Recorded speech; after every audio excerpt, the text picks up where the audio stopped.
Live के दर्शकों को नमस्कार। दर्शकों में सुनील मान। दर्शकों, राजनीति के अड्डे में एक बार फिर आपका स्वागत है।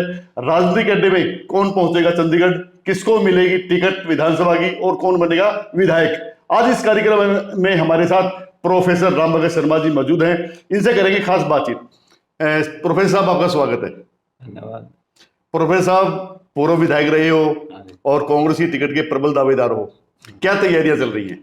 जबरदस्त तैयार है, हल्का भी तैयार है, मैं भी तैयार हूँ। फिर भी किस प्रकार तैयार है जी? लोग जो यानी बीजेपी सरकार को पूरी तरह से धराशायी करना चाहते हैं, परेशान हैं। बीजेपी के आला नेताओं ने, बीजेपी सरकार ने, भारतीय जनता पार्टी ने जो वायदे किए थे वो सारे जो यानी लोगों, एक भी वायदा पूरा नहीं हुआ। सभी हरियाणा प्रदेश की जनता, हल्का नारायण की जनता अपने आप को यहाँ ठगा हुआ महसूस कर रही है। उनके साथ धोखा हुआ है। अगर बात करें, आप कह रहे हैं बीजेपी से तंग है। बीजेपी तो बिना खर्ची और बिना पर्ची की नौकरी दी है युवाओं को। कहाँ नौकरी दे ही नहीं भैया। अब जो यानी ये वोटों के सौदागर, अब कुछ वैकेंसी निकाली हैं, नौकरियां कहाँ दी हैं? कौशल डिपार्टमेंट के थ्रू कुछ नौकरियां लगी थी, वो नौकरियां नहीं थी। वो नौकरियां नहीं थी, वो जो है पैसे दे दे के नौकरियां लगाई गई हैं। और उनका न उसके अंदर रिजर्वेशन था, न इंक्रीमेंट थी, न ग्रेड था। वो तो जो हरियाणा प्रदेश के नौजवानों के साथ धोखा था, उनका एक्सप्लॉयटेशन था। ये रोजगार जो है कौशल नहीं था, ये बेरोजगार युवकों का एक्सप्लॉयटेशन था। अभी मुख्यमंत्री ने घोषणा की है कि भाई जो कच्चे कर्मचारी थे उनको पक्का भी किया जाएगा। ये इस घोषणाओं को मायना नहीं, आचार संहिता लग चुकी है। इनकी घोषणाओं का क्या है? घोषणा वैसे गलत है, ये वैसे भी चुनाव आयोग के खिलाफ जा रहा है वो। जी, अगर बात करें, मुख्यमंत्री ने कहा कि जो मैंने घोषणा की सभी की सभी पूरी करूंगा मैं। उसके कहने से क्या होता है? बीजेपी के मोदी ने पूरे नहीं किए, मोदी ने सिर्फ झूठ बोला। ये तो बेचारा नायब सैनी जो है मुख्यमंत्री हरियाणा प्रदेश की, तो कोई औकात ही नहीं है। अगर बात करें, कांग्रेस के 23 नेताओं ने, लोगों ने यहाँ से आवेदन किया है टिकट के लिए, नारायण दल के लिए। तो 23 जो नेताओं ने आवेदन किया है, 23 को तो टिकट मिलेगी नहीं। तो जिसको भी टिकट मिलेगी, आपका क्या स्टैंड रहेगा? हम जो है उसकी मदद कराएंगे, जो भी टिकट लेकर आएगा, क्योंकि हम पार्टी के साथ चौधरी भूपेंद्र सिंह हुड्डा के साथ समर्पित हैं और उनको हरियाणा प्रदेश में मुख्यमंत्री देखना चाहते हैं। दो गुट माने जा रहे हैं, कुमारी शैलजा गुट और भूपेंद्र सिंह हुड्डा गुट। कुमारी शैलजा गुट के यहाँ से डॉक्टर अजय चौधरी हैं, जिन्होंने पिछले दिनों रैली की थी और उन्होंने उस रैली में जो पोस्टर लगाए थे पीछे, उनमें हुड्डा साहब का पोस्टर भी लगाया था। खुलकर गुटबाजी सामने आ चुकी है। आप इसको कहां तक मानते हैं? ये कोई गुटबाजी नहीं है। अपने अपने आधार दिखाने के लिए अपने अपने तरीके से कांग्रेस पार्टी को मजबूत कर रहे हैं लोग। और यही कारण है कि आज हरियाणा प्रदेश में चौधरी भूपेंद्र सिंह हुड्डा की लहर चल रही है।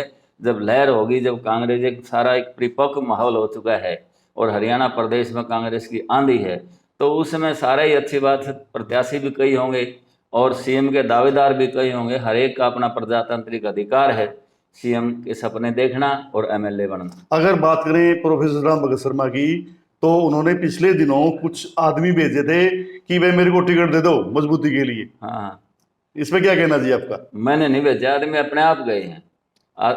हल्के की हालातों को देखते हुए, हल्कों में जो एक राजनीतिक माहौल जो है उसके हिसाब से हरियाणा नारायण हल्के के कम से कम 50 मौजूदा सरपंच और जो कुछ एक्स सरपंच, कुछ खापों के प्रधान और कुछ जो है बड़े बड़े जो है हमारे यहाँ म्यूनसिपल कमेटी नारायण के भी पीछे के जो है वाइस चेयरमैन वगैरह और एमसी वगैरह, वो जो है हुड्डा साहब से परसों जो है मिलने के लिए गए थे।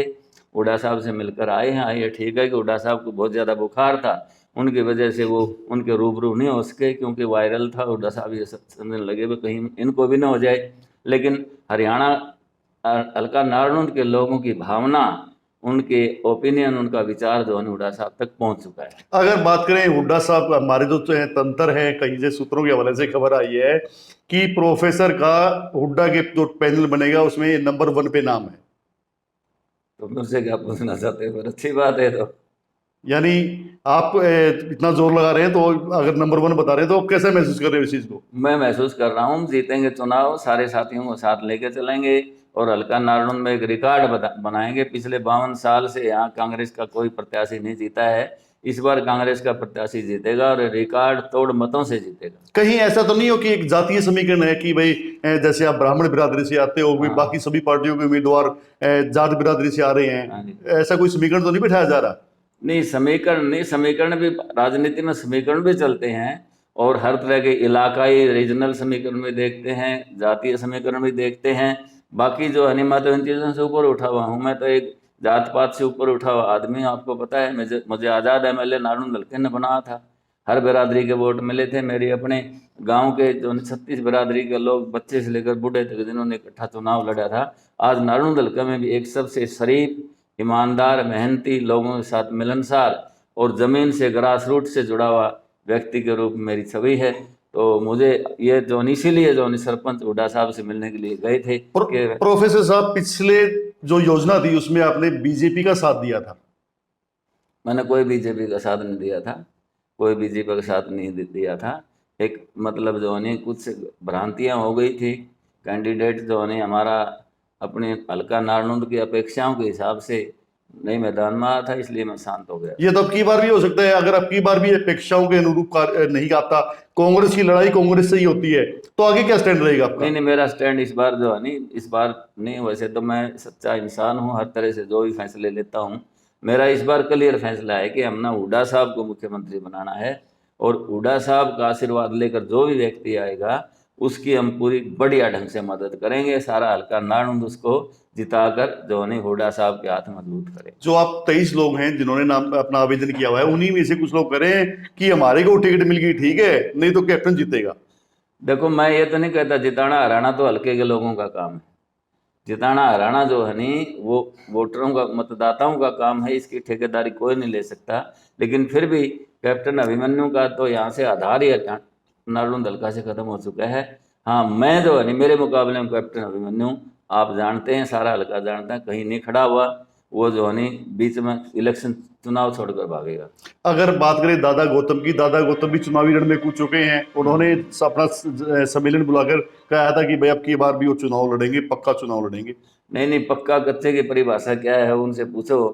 पक्का चुनाव, पिछली बार भी पक्का चुनाव लड़ा था। कोई रूलिंग पार्टी के विधायक थे, गठबंधन था, सरकार थी, कितने लोगों ने काम करवाए? काम, विकास नाम की कोई काम नहीं हुई। सारे 5 के 5 साल यही कहते रहे, भाई मेरी तो चलती नहीं, खोपर जो है कल्लाए खा गया। तो उससे वो खोपर ने थोड़ा बहुत इनको दे देना चाहिए था, ताकि जो ने चिल्लाता नहीं। तो अभी लगातार आप लोगों के बीच में जा रहे हो, कैसा रिस्पॉन्स मिल रहा है? बहुत बढ़िया। लोग तो ये कह रहे हैं, भाई तना हल्के के डांगर पशु भी जान लगे, तो टिकट लिया मेरा। तो रिकॉर्ड तोड़ो मोटो से लोग जो है मुझे जिताएंगे, इसमें कोई शक की बात नहीं है। वो मैं ये कोई जो नहीं अहंकार के अहंकारी आदमी तो मैं हूँ नहीं। मैं तो लोगों की बात बता रहा हूँ, लोगों के ओपिनियन बता रहा हूँ। आप पूछ लो किसी भी गाँव में जाके ना, हर आदमी ये चाहता है कि प्रोफेसर हमारा और हम प्रोफेसर के भाई। इस तरह इतना ईमानदार और सादगी का प्रतीक, लोगों के बीच रहने वाला, जो नहीं सबका मिलनसार, सबका हमदर्द, ऐसा आदमी हमारा नुमाइंदा बने, उसके लिए मैं उनकी नज़रों में सही हूँ। जी जी, ये थे प्रोफेसर राम भगत। इन्होंने बताया कि वो पूरी मेहनत के साथ, पूरी ईमानदारी के साथ पार्टी के लिए काम कर रहे हैं, और जब भी हल्के में लोगों के बीच में जाते हैं तो उनकी सुख दुख में भी शामिल होते हैं। वहीं इनका कहना है कि अब की बार जो प्रदेश की जनता है वो मुख्यमंत्री भूपेंद्र सिंह हुड्डा को देखना चाहती है, और नारायण हल्के से वो विधायक के रूप में यहाँ से चुनकर हल्के की सेवा करना चाहते हैं। लेकिन ये तो आने वाला समय ही तय करेगा कि ऊंट किस करवट बैठता है। कैमरामैन संजन सनी के साथ सुनील मान, न्यू इंडिया लाइव।